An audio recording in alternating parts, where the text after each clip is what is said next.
Okay, so I've just started today. I'm about 3 hours, no, more than 3 hours, like 4 hours in.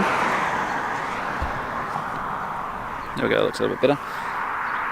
And you know, I was like, this old bike is gonna be a character. Well, I didn't know that. I should have expected it a little bit. I was changing gears and the entire rear derailleur has absolutely exploded. And I checked the map, and the closest bike shop is about 10 kilometers over that way. I'm kind of stuck out here unless I've got to go for like a 3-hour walk with the bike on these roads that aren't really suitable for walking.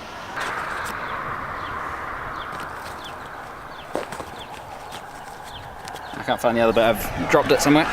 I've put the bike around the wrong way, but you can kind of see this bit's snapped off, so the chain is just hanging loose at the moment. And it's a real fucking bummer, because I have no fucking idea what I'm going to do. I was planning on going so much further today. It looks like that's going to be put on hold for the time being. But hopefully next time you see me, I will have a bike shop. I found a roundabout. There's a lot of vehicles, looks like a lot of vans going by, so I'm kind of hoping that I could hitchhike from here to Mayu, which is up this way, and then I'll get my bike fixed. But holy shit, what a day. Okay, so 2 minutes after I filmed that last little bit, literally 2 minutes, I stuck my thumb out and someone stopped and picked me up. The very first guy that I stuck my thumb out to, and he brought me down to this shop right here, Cycles Richards. And they fixed the bike really, really quickly, and when I asked them how much it was, they're just like, don't even worry about it. So I've got the derailleur on my bike, and it's nice and metal and not plastic and not gonna fall apart. And he was like, yeah, just forget about it. So Cycles Richards, you guys are fucking legends. They're in the town of Mu. I'm going to put a little map up. Just great dudes, good dudes. Good morning, and welcome to day 2 of what has been an eventful one day so far. I'm just going to do a reflection, good, the bad, and the ugly. Start with the bad. The derailleur on my bike exploded, which made the bike impossible to ride because you pedal and it doesn't move forwards. So I replaced the derailleur. And the guys at the shop were like, no, don't even worry about paying for the repairs, it's fine, just go for it. And I went and I bought a bike pump because I felt bad not paying for anything, so, you know, started cycling out of town, out of Mu, which is where I am. My back tire just started being a little bit bumpy, and I thought maybe it was just there were like lumps of dirt on the road, maybe I was just riding over the lumps of dirt, but then even when the lumps of dirt were gone, it still was bumpy, so I got off and had a look, and the back tire has gone flat, and it's got a puncture in it. So I spent about 20 minutes freaking out, because it looked like the pump that I bought was actually the wrong size for the valve on the tire.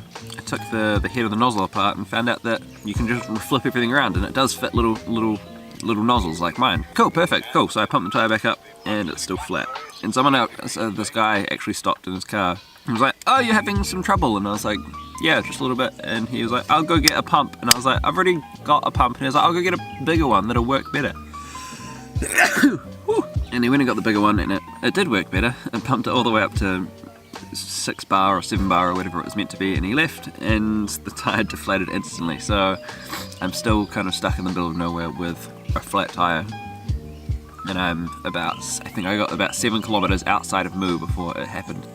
So I found a little spot in a farm that I don't think anyone's looking at, hopefully.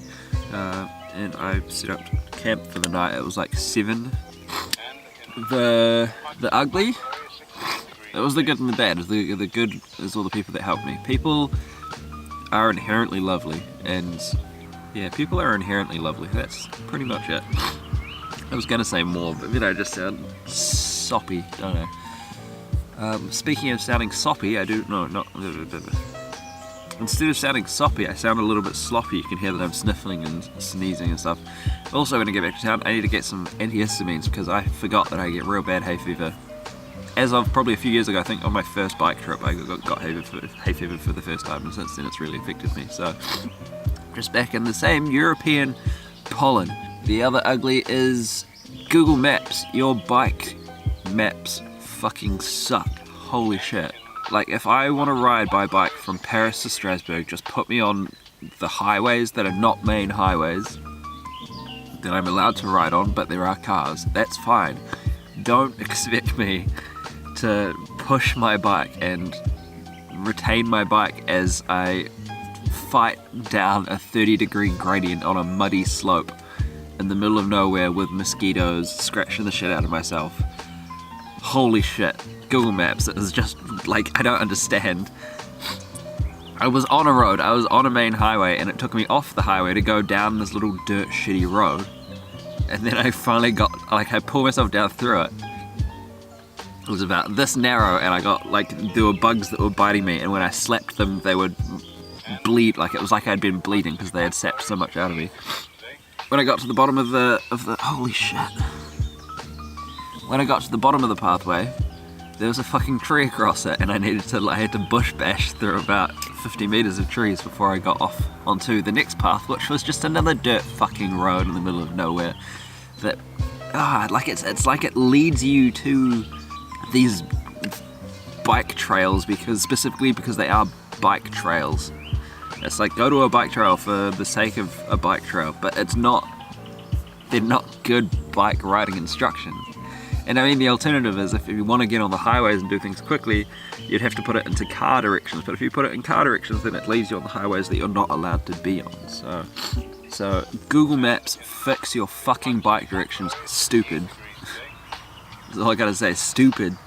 Bad Google. I think I spent €4.50 yesterday, which was a pack of nuts and some Madeleine cakes, just for energy. I know it's not particularly healthy, but gotta get that protein. And a bottle of water as well. No, that's another stupid thing. Fucking bottles of water that are carbonated. Carbonated water tastes like garbage. I got a bottle of water. It was 40 cents. 40 cents. It was real cheap. And it said natural spring water from the source, as from what I could read on the front in French. And it's fucking carbonated. And it tastes like chicken. Like, I don't understand. Well, it's like, it tastes like off chicken. It tastes like bad chicken. I don't know why carbonated water tastes like chicken, but it does. So drinking it is disgusting enough. But then the other thing is, my bottle's got a flip top. So when I fill it up with carbonated water, every 2 minutes it goes boop and pops open. I've got to slap it back down again. I end up shaking the bottle to get rid of the carbonation. But it's still, even after the carbonation was gone, it tastes like fucking garbage. Why can't we just have bottles of water that taste like a bottle of water?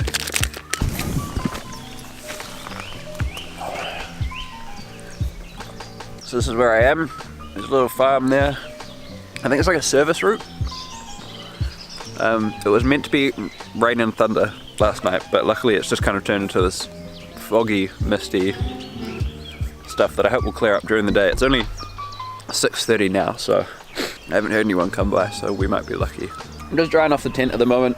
As soon as the tent dries up, then I'm gonna pack it all back onto the bike. I'm gonna go stand by the road, and I'm gonna hitchhike for the second time in 2 days. Hopefully get back to the same shop that I was at yesterday, and I can buy some spare tubes and some extra little bits from them. But I'll let you know how it goes. Cells behind it, and a few pockets of low pressure, and a fairly heavy band of rain showers and snow all the way from the eastern portions of Montana